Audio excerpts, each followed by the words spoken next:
بسم اللہ الرحمن الرحیم۔ مسلم شریف کتاب الصلاۃ کی حدیث نمبر 756 757 ہے، اور مسلم شریف کے علاوہ سنن ابن ماجہ، مسند احمد اور دیگر کتب کے اندر بھی یہ حدیث پاک موجود ہے، جو مسلم شریف کی حدیث نمبر 756 ہے۔ حضرت معاویہ بن ابی سفیان رضی اللہ عنہ کے پاس مؤذن نے آ کر ان کو نماز کے لیے بلایا، تو حضرت معاویہ رضی اللہ عنہ نے کہا: سمعت رسول اللہ صلی اللہ علیہ وسلم یقول المؤذنون اطول الناس اعناقا یوم القیامہ،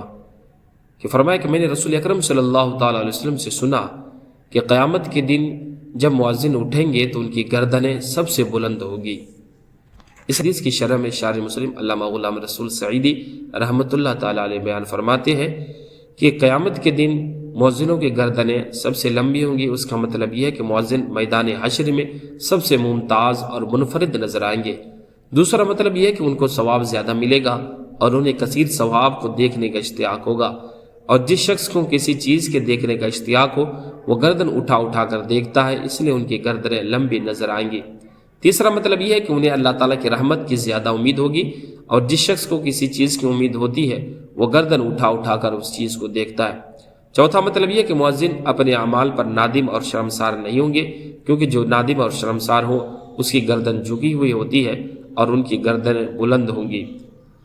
اور یعنی مؤذن کی گردنیں بلند ہوگی۔ پانچواں مطلب یہ ہے کہ میدان حشر کی گرمی سے تمام لوگ پسینہ میں گردن تک ڈوبے ہوئے ہوں گے اور مؤذنوں کی گردنیں بلند ہوں گی۔ چھٹا مطلب یہ کہ چونکہ مؤذن کی اذان سن کر لوگ مساجد میں نماز پڑھنے جاتے ہیں تو نمازی تابع اور مؤذن متبوع ہوا، اور متبوع چونکہ سردار ہوتا ہے اس لیے ان کی گردن بلند ہوگی تاکہ اس کا سر نمایاں نظر آئے۔